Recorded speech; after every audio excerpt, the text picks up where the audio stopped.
DS160 is the most important document that a visa officer relies on if he has to grant you the visa or reject you the visa. I've seen many cases wherein the visa officer only looks at the DS160 information that you have filled and grants you the visa, as simple as that. Or just looks at the DS160 information that you have filled or rejects the visa there and then and there.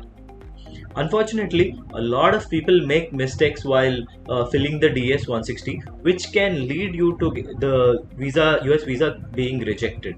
In this video, I'll be explaining you the mistakes that people make and how to correctly fill that information and what all issues the people face during filling the DS160 information.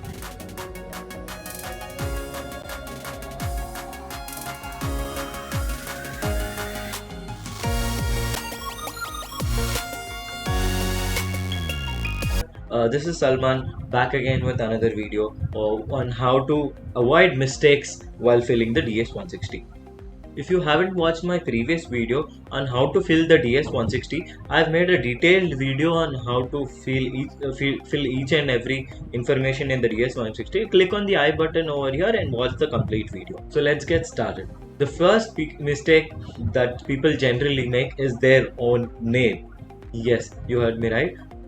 Their own name. So people in India have either one name or two names or three words in one name, and in the passport they will have given name and surname or two columns. So either your name can be divided into given name and surname, or it can be completely given mentioned in one given name and the surname is completely blank. So you have to make sure you fill in exactly how it is in the passport. Yeah, exactly fill in as in the passport. If your surname is XX, you have to exactly fill XX as in your visa. If your given name is YY, fill it exactly as it is. If you don't have a surname in your passport, you should fill the given name in the passport into the surname of the visa application in the DS160 and fill the first name or the given name as FNU. This is one big mistake generally you tend to make. Don't swap your names or fill in wrong information. It might cause problems later on. A few people might have doubt that their I-20 or any other supporting document might have a different name altogether. Suppose their middle name has gone to the given name or middle name has gone to the surname. So how should they exactly fill it? So I would suggest change your I-20 or any other supporting document as per the passport, and if you cannot do that, ignore the I-20, ignore the name that is in I-20, fill the DS160 as per the passport. They will directly relate the DS160 to the passport.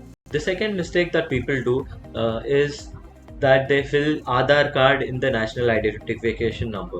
So please remember that Aadhaar card is not national identification number. Even if you fill it, it isn't a big problem, but yeah, try to avoid mark it. A national identification number doesn't apply to us Indians. So until unless you've been to US and you have a SSN, don't fill Aadhaar card in your national identification number. The third thing is for US visa holders. If you have an existing visa, maintain full transparency of that particular visa. Enter the information in the DS160 that you had so and so particular visa. Your start date is this, expiration date is this. So mention all that information and make sure one field that commonly people make a mistake is US visa number is not the control number. They both are different. The control number is at the top right of the US visa. The visa number is the one that starts with N and is printed in red color. Enter that particular number into the US visa number. Don't enter the control number. The fourth thing is the passport document number and the passport book number. For us Indians, the passport book number doesn't apply, so we just have to fill the passport document number and mark the passport book number as does not apply. The fifth and another important detail that people miss is mismatch in their I-20 and the DS160. If this is for F1 visa applicants, so make sure your university name, your course details, everything is exactly matching to that of the I-20. The intended length of stay, the course name, and the university name. These information should be exactly as mentioned in the I-20. The 610, this one is a bit confusing. Person paying for your trip. For a B1, B2 visa applicant, it is who is paying for the trip for that particular duration of stay. But for F1 visa applicants, it is the entire duration of stay uh, for for their university. Who is going to pay their tuition fees, their living expenses, their travel expenses, all the expenses. So if you are a student applying, and if your parent is actually funding your school, then you have to enter your parent information or your guardian information. Don't mention your name if your parent is funding, and if you have taken a loan and you are trying to self fund yourself through that loan, then you can enter your as this information as self. But make sure you appropriately answer in the interview that who is actually funding your trip. If you have mentioned that your father is sponsoring here, and then if you tell in the interview that you're self funding your university fees, he there will be a follow-up questions. You should be ready to answer those. Also, if you have mentioned as self in the DS160, and if you say in the interview that your father is actually paying for the trip, paying for the school, then the interviewer might have follow-up questions. You should be ready with the follow-up answers to justify your case. Then coming to the present work experience, present and past work experience. Mention accurate information of your dates, when you have started and when you have left the organization of your work, and also the duties. Don't mention one-liners. Mention a 3 to 4 sentences explaining briefly about what your duties were in that organization. Also, when the interviewer asks, you should be ready to answer any follow-up questions with whatever you've written. So mention crisp and explainable answers in the duties for work experience. Then coming to the bachelor's or the study that you have done till date. So mention accurate information of your bachelor's, your 11th and 12th. You don't need to mention your 10th, it is not compulsory, but it is good to have. If you mention, it is not a problem. Your 10th, 11th and 12th, and your bachelor's, and if someone has done masters, mention all those information accurately. After that, people generally include the US point of contact in when asked if you have any relatives in the US, and later in the follow-up questions, when they tell if you have any relative in the US, they mention as no. So basically, this is conflicting information, and the interviewer might ask follow-up questions and have a bit of confusion on this regard. So mention whatever answer whatever you've mentioned in the DS160. If you have any relatives in the US, mention them appropriately and answer them accurately about the person that you are related to in the US. If you are a student, you can ask your school for the point of contact in US for F1 visa. Another mistake that people make is including their internship during their graduation of study.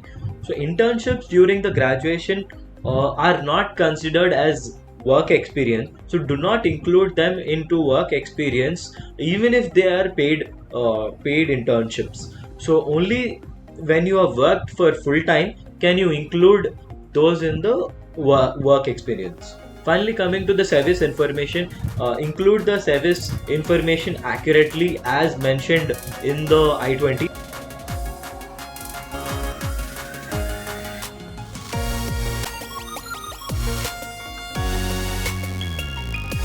Coming to the issues that people face during filling the DS160.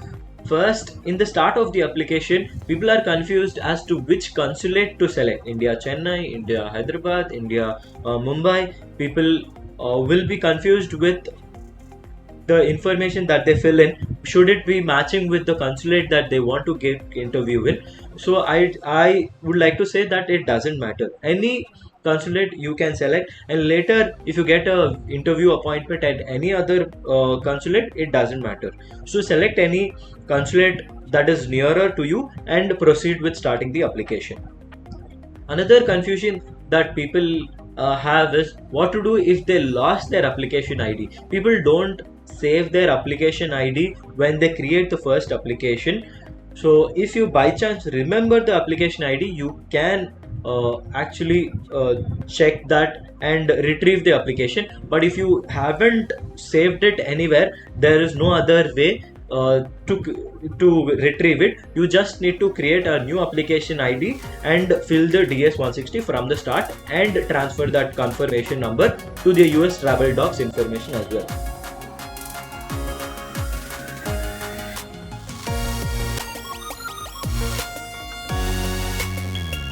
Now coming to, what if you have submitted your DS160 already and you have realized that you made a mistake after submitting the DS160? So what are the options? Let us go through it. First case is where you are still able to edit the DS160 information. If you are still able to edit the DS160 information, retrieve the application, edit the changes that you want to make, and submit the DS160 again. Second is, if you haven't booked your visa appointment, but you have submitted the DS160 application and not able to retrieve the application and edit it. So you can start a new DS160 application and leave the old one. You can leave the old application ID as you have not started your visa appointment. The third scenario is if you have used the application ID that you have submitted earlier and booked a visa slot as well. So what you can do is, you can start a new application ID in the DS160 and fill the information and change it in the US travel docs profile with the new confirmation number. And if your interview is just very near to the date that you have submitted DS160 and you don't want to change it in the US, you are not able to edit it in the US travel docs profile, fill another DS160 with a new application ID. Take both the applications, both the DS160 confirmations, and mention it to the your officer that you have made a correction in the DS160 DS160 and this is your new. Carry both the confirmation slips to the consulate. These are all the scenarios, the issues and the mistakes that people make during filling the DS160. If you found this video and the information that I shared valuable, please share it with your friends, like it and subscribe to my channel for more such videos.